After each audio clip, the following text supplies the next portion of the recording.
একবার মাটি, একবার বীর্য, একবার জমাট রক্ত, একবার গোশতের টুকরা, একবার হাড্ডির কঙ্কাল, একবার গোশতের আবরণ, আরেকবার রূহ ফুঁকে দিলাম, আরেকবার শিশু বানাইলাম, আবার যুবক বানাইলাম, আবার বৃদ্ধ বানাইলাম, আবার অনেককে বৃদ্ধ পর্যন্ত নিলাম, অনেককে তার আগে আগেই মৃত্যু দিয়ে দিলাম। এ সবটা আমি আল্লাহ কেন করছি?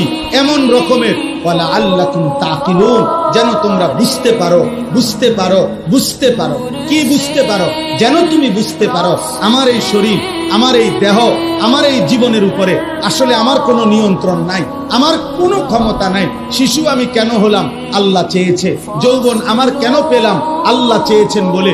বৃদ্ধ আমি কেন হলাম? আল্লাহ চেয়েছেন বলে। আমি কেন হাসলাম? আল্লাহ হাসায় বলে। আমি কেন কাঁদি? আল্লাহ কাঁদায় বলে। আমি কেন সুখে আছি? আল্লাহ সুখে রাখছে বলে। আমি কেন দুঃখে আছি? আল্লাহ দুঃখে রাখছে বলে।